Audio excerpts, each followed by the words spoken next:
ታትሞ የሚኖር ዘላለም አረንጓዴ ምድር አረንጓዴ ዓለም ተስፋን የሚሰንቅ ተስፋን የሚዘራ አረንጓዴ ምድር አረንጓዴ አሻራ አረንጓዴ ምድር አረንጓዴ አሻራ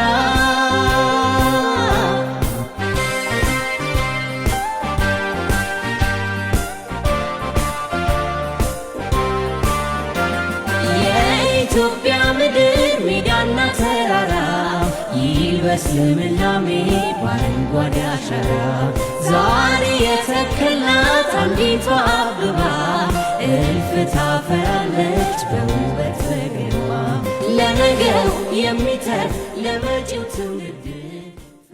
ሁለንተናዊ ሉዓላዊነት የተሟላ ሉዓላዊነት ሲባል የኢኮኖሚ ሉዓላዊነትንም ይጨምራል። ለምሳሌ በሀገራችን ኢትዮጵያ የምግብ ዋስትናን እና የኢኮኖሚ ሉዓላዊነትን እንዳናረጋግጥ ካደረጉን ጉዳዮች መካከል አንደኛው የደን መጨፍጨፍና በበቂ ደረጃ ችግኞችን መትከል አለመቻላችን ነው። ይሄ አጠቃላይ ሀገራዊ ሉዓላዊነታችንን እንዳንጎናጸፍ እንቅፋት ይሆናል። የደን ጭፍጨፋ የችግኝ አለመተከል እንዴት ነው ከተሟላ ሀገራዊ ሉዓላዊነት ጋር የሚያያዘው ብለህ ከጠየቀኝ ደን ሲጨፈጨፍ ችግኝ በበቂ ደረጃ መትከል ሲያቅተን አፈር ይሸረሸራል።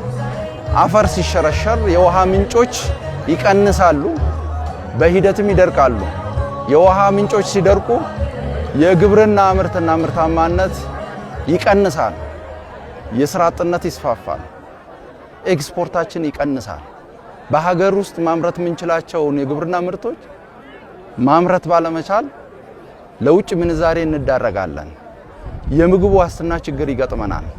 ያ ደግሞ እጃችንን ለውጭ አካላት እርዳታ እንድንዘረጋ ያደርገናል። ያ ደግሞ የኢኮኖሚ ሉዓላዊነት እንዳይኖረን ያደርጋል። የኢኮኖሚ ሉዓላዊነት ካልተረጋገጠ ደግሞ የተሟላ ሀገራዊ ሉዓላዊነት ሊረጋገጥ አይችልም። ስለሆነም በዚህ ረገድ ያለውን ስብራት ለመጠገን የአረንጓዴ አሻራ መርሃ ግብር በ2011 ዓ.ም በክቡር ጠቅላይ ሚኒስትር ሐሳብ አመንጭነት ይፋ ተደርጎ ባለፉት 7 ዓመታት ሲተገበር ቆይቷል። በትግበራውም ዘርፈ ብዙ ፋይዳዎችን እንደ ሀገር ማግኘት ችለናል።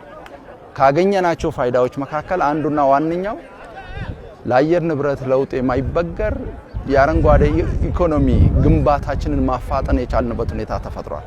ባለፉት ዓመታት ሁሉም ኢትዮጵያውያን ተባብረው በተከሏቸው ችግኞች የአፈር መሸርሸርን በከፍተኛ ደረጃ መቀነስ ችለናል። የውሃ አካላት ስነ ህይወት እንዲታደሱ ሆኗል። የግብርና ምርትና ምርታማነት አድጓል። ለምሳሌ የስንዴ ምርትና ምርታማነት በከፍተኛ ደረጃ እንዲያድግ የአረንጓዴ አሻራ መርሃ ግብር ትልቅ አስተዋጽኦ አበርክቷል። የበቆሎ ምርትና ምርታማነት በከፍተኛ ደረጃ እንዲያድግ የአረንጓዴ አሻራ መርሃ ግብር ትልቅ አስተዋጽኦ አበርክቷል። የቡና ምርትና ምርታማነት እንዲያድግ፣ የአቮካዶ ምርትና ምርታማነት እንዲያድግ፣ በአጠቃላይ የግብርናችን ምርትና ምርታማነት እንዲያድግ ትልቅ አስተዋጽኦ አበርክቷል። ምክንያቱም ስንተክላቸው የነበሩት ጉዳዮች ስነ ምህዳሩን ለመጠበቅ ብቻ ሳይሆን ከፍተኛ ኢኮኖሚ ጥቅም ያላቸው ጭምር ስለሆኑ በርካታ ሀገር በቀል የሆኑ ዛፎችንም ስንተክል ስለቆየን እነዚህ ተደምረው ከፍተኛ ፋይዳ አስገኝቷል። ከምንም ነገር በላይ የአረንጓዴ አሻራ መርሃ ግብር ህዝባችን ያለ ልዩነት በነቂስ ወጥቶ በሚሊዮኖች ወጥቶ ቢሊዮኖች ችግኞችን ለመትከል ያስቻለው ሁኔታ ስለተፈጠረ አብሮነት አድጓል። የወንድማማችነትና እህትማማችነት እሴት አድጓል። ማህበራዊ ካፒታላችን አድጓል። ሀገራዊ አንድነታችን፣ ህብረ ብሔራዊ አንድነታችን ተጠናክሯል። ያም ለሀገር ግንባታ ትልቅ መሰረት ጥሏል። ስለዚህ አንዱ ስብራታችን የሀገረ መንግስት ጥንካሬ እና ዘላቂነት ስለሆነ ከዚህ አኳያ ያለውን ስብራት ለመጠገንም አረንጓዴ አሻራ ትልቅ አስተዋጽኦ እያበረከተ መሆኑን ማየት ይቻላል። ከዛ በተጨማሪ የሀገራችን ገጽታ በተለያየ መልክ የተበላሸበት ሁኔታ ነበር። ይህንንም መጠገን ይጠይቅ ነበር። አረንጓዴ አሻራ መርሃ ግብር እኛ ኢትዮጵያን እንደምንችል የአየር ንብረት ለውጥን በተመለከተ መፍትሄው በንግግር በመድረክ በኮንፈረንስ ሳይሆን በተግባር ነው ያለው በሚል በተግባር ያሳየንበት ሁኔታ ስላለ ለሌሎችም ተምሳሌት መሆን ችለናል። በዚህም የሀገራችን ገጽታ ከፍ ብሏል። የሀገራችን የተጽዕኖ አቅም አድጓል።